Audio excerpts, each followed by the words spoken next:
আসসালামু আলাইকুম। রুবায়েত ভিভি চ্যানেলে আপনাদের স্বাগতম। আপনারা সবাই কেমন আছেন?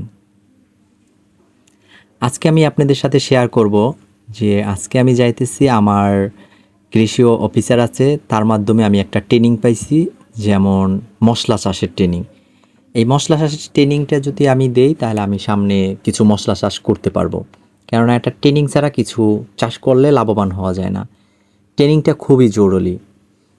একটা ট্রেনিংয়ের মাধ্যমেই, প্রশিক্ষণের মাধ্যমে অনেক কিছু শেখা যায়। শেখার পর যদি একটা জিনিস চাষাবাদ করে তাহলে ওইখান থেকে ভালো একটা ফল আশা করা যায়।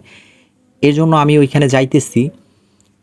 তো আমি অটোতে উঠে নিলাম। আমাদের এখানে এখন একটা ভালো হইছে, মাদারীপুর যাওয়ার জন্য আগে যেমন লোকাল বাসের জন্য ওয়েট করা লাগতো। তারপর ভিড়ে ভিতরে যাওয়া লাগতো। এখন আর ওই জিনিসটা নেই। এখন আপনার তো এখানে চেকপোস্ট ছিল, ওইগুলো সব উইঠা গেছে। এখন আমরা সুন্দরভাবে বাতাস খাইতে খাইতে মাদারীপুর চলে যাইতেছি আমাদের উপজেলায়। আলহামদুলিল্লাহ ভালোই লাগলো, যেন আমার টাইমও বেশি লাগলো না। আমি সুন্দরভাবে আমাদের এখানে একটা লিক পাড় আছে, অনেক সুন্দর। আমি লিকের পাড় দিয়ে যাইতেছি। আমাদের এই লিক পাড়টা আপনারা যারা আছেন দূরে দেখতে আসবেন, অনেক সুন্দর একটা পার্ক।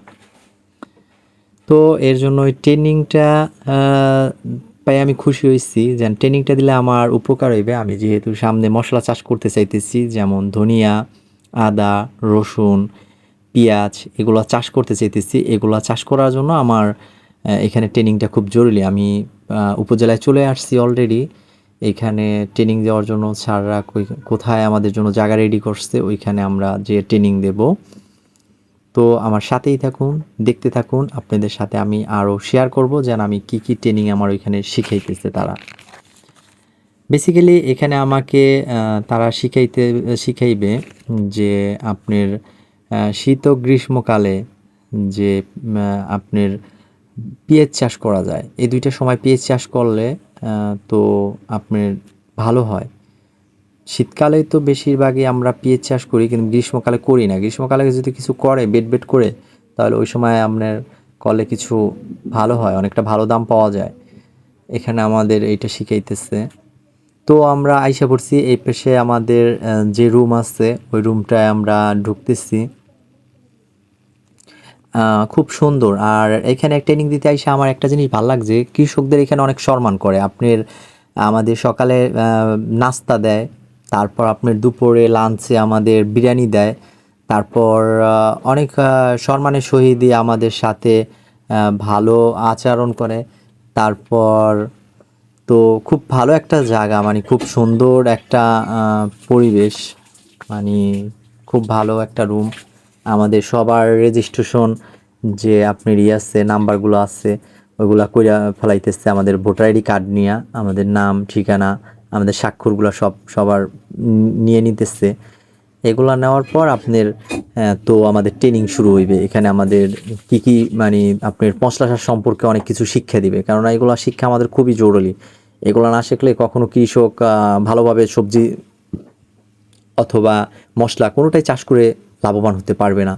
এই তো আমাদের যে ওইখানের যে ছাড় আছে, ছাড়টা চলে আসছে আমাদের শিখানোর জন্য। আর আমাদের অলরেডি 11টা বেজে গেছে। 11টার সময় আমাদের হালকা কিছু শুকনো নাস্তা আছে, তো ওইগুলা দিচ্ছে সবাইকে খাওয়ার জন্য। আর দুপুরের জন্য আমাদের বিরিয়ানি প্যাকেট দিয়ে গেছে। আলহামদুলিল্লাহ ভালোই ছিল। আমাদের এখানে আপনার পেঁয়াজ চাষাবাদ সম্পর্কে শিখাইতেছে, যেমন পেঁয়াজ যে আপনার যদি দানাটা লাগাইয়া প্রথমে জমিতে, তারপর ওইটা উঠাইয়া যে মুড়ি হয়, ওইগুলা যদি লাইন সিরিয়াল মতন লাগান তাহলে পেঁয়াজটা ভালো ফলন পাওয়া যাবে, লাভ বেশি হইবে।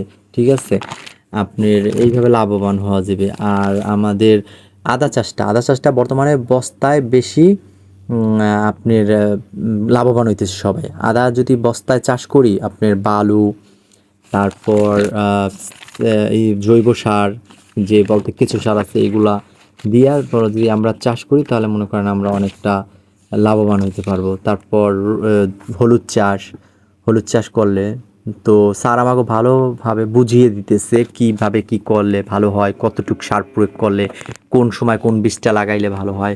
মানে খুব, আমি মনে করি এই ট্রেনিংটা যে আমার যে জ্ঞান ছিল ওই জ্ঞানগুলো আরও বেশি বৃদ্ধি হয়েছে। আর এই যে ম্যাডাম আছে, এই ম্যাডামটাও আমাদের অনেকটা প্রশিক্ষণ দিচ্ছে। ইনি আমাদের ওইখানের বড় যে ম্যাডাম অফিসার, সে আমাদের আর সবাইকে আমাদের একটা ওইখান থেকে কৃষি অফিসে ভালো লাগে যেন আমাদের ট্রেনিং করানোর পর আমাদের কিছু টাকা দিচ্ছে তারা। তো কৃষকরা জানি টাকাটা দিয়ে তাদের আরও কাজে খাটাইতে পারে, যে কৃষিকাজে। আলহামদুলিল্লাহ আমার খুব ভালো লাগলো যেন এখানে আমরা কিছু দিছে। মানে দেখেন যেন কৃষকদের ট্রেনিং করে তারপর এখান থেকে কিছু টাকাও দেয়, মানে কতটা সম্মান করে কৃষকদের। আলহামদুলিল্লাহ ভালো লাগে এই সম্মানটা পাইলে।